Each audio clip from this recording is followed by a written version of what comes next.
What's up, everybody? Welcome to Podcast Now. I'm Alex, and in this video, I want to talk about those Xbox prices, but more so what it means for the future. You know, you could only really say so much for the current state of affairs. You know, with PlayStation raising their prices. Didn't Xbox, correct me if I'm wrong, did Xbox do this twice? Because they at least they had two waves of raising things. You know, there was kind of wave one, wave two. So things are going up. I want to go over, what the price adjustments are. These are just in the U.S. I guess that's a fun little thing that we get to deal with, or I get to deal with, anybody that lives in the U.S. But, what does this mean, for their handheld that's supposed to launch in like a month? What does it mean for that? What does it mean for the next-gen consoles? That's one of the first things that my mind, because, to be fair, I have an Xbox Series X and I have a PS5. So when you raise the prices, it is terrible, and it is like, you could get a PS3, right, like $200 cheaper if you waited 4, 5, 6 years.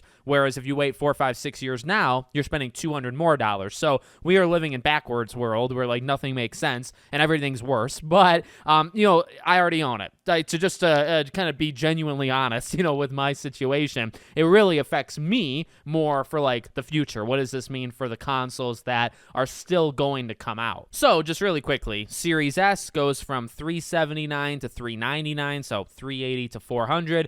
Series X goes from $600 to $650. The Series X Digital goes from $550 to $600, and then the 2 terabyte Series X goes from $730 to $800. And that one's insane. And when these price things kind of happen, you almost have to think to yourself, because I think maybe even GameStop does these type of promotions where like, how much money do you get by, I would never do it, okay, but people have done it like historically in the past. How much money you get from trading one of these things in, especially with them being worth more now? Like, can you get like $400 for like a PS5 or Series X? Because like that's almost as much as you paid for it if you got it at launch. So you're almost breaking even. You're maybe even depending on when you got it, you might actually be able to make a little bit of money back. And then in terms of the future, which is where my Twitter post went, immediately is I really, like, for a long time, okay, I didn't want to believe it, right? I'm kind of you can call me an optimist. I want next gen consoles to be as cheap as possible. I mean, that's a shocker maybe, right? But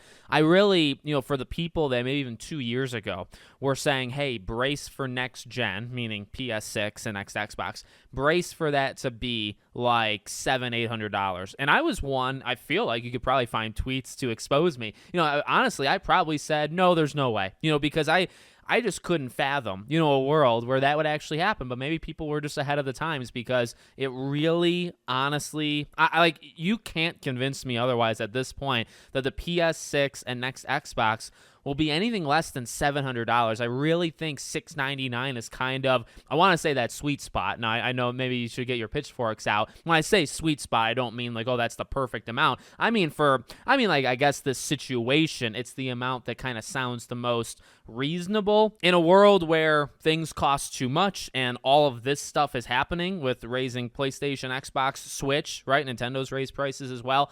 With this world, that's reasonable, because, if you go $800, $850. Here's the thing, though. You always have to think, I think, to PC, because it's like, the argument always, right, with like buying a PlayStation, buying an Xbox is, okay, well, what's the price for kind of like that mid-range PC, right? Because to be real, like buying a high-end thing, and high-end, even say like a couple years ago, right, maybe like the 3000 series. I have a 3080, PC.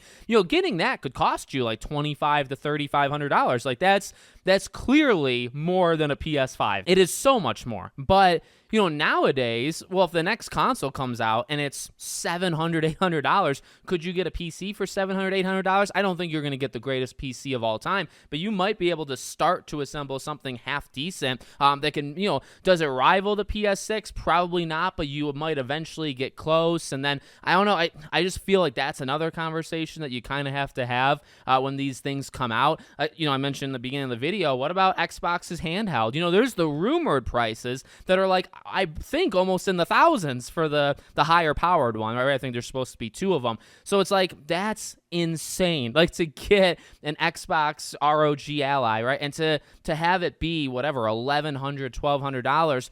And to think, like, because by the way, I want the next place, the PlayStation handheld that's been rumored for so long. I mean, I'm a Vita diehard, okay? Vita for life. But, I am not, I cannot possibly convince myself that even if it's a PS Vita 2, which I don't actually think it would probably be somewhere of a hybrid of like the Portal, which is very good. I have a Portal, but, to do like a Portal mix with maybe like a Steam Deck type situation. But I mean, if you sell a PlayStation handheld for $1,000, are you mad? Are you not? Like, am I going to? I highly doubt it. And I'm again, like, if a new handheld like a Vita came out, I'm all over that thing, especially at a reasonable price. I would get it day one, So I don't know. It's, again, it's really more about the future, at least to me. And I get it. I mean, that's a me thing. That's my situation. Look, if you waited on the Xbox or PlayStation, you are getting screwed. Or Switch, any of these companies, any of the big three, waiting on them is no longer something that makes it so that you get a cheaper, and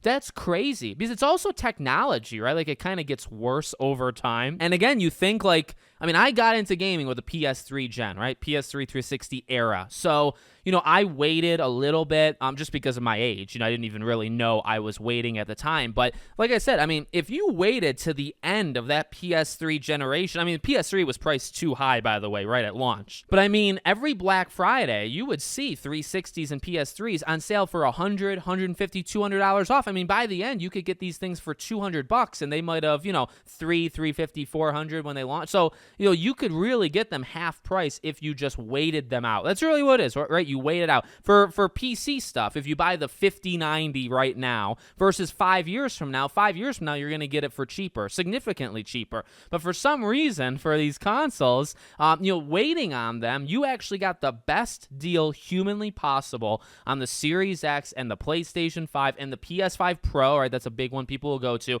The best deal for them was day one, which is insane because people can't always get it day one, or it is a strategy to wait it out. Also, maybe there's not games. Maybe you don't care about the 5 games that are coming out, so you want to wait till there's 15 games that are coming out. Well, guess what? Waiting 3-4 years and waiting for more games to release, you just now have to pay $150 more for these things than you did originally. So it's crazy. It really, really is. It's, I don't know. It doesn't really make my blood boil. Like, it's almost like I can't believe it kind of madness that I have, like where I can't even like function. I don't even really know what's going on. But it will impact it. It really, like, all jokes aside, the next generation of consoles is going to be expensive, and it's going to be like, man, I have both, right? I have the Series X and PS5. I got PS5 at launch, and I got Series X about a year, I think maybe 11 months later.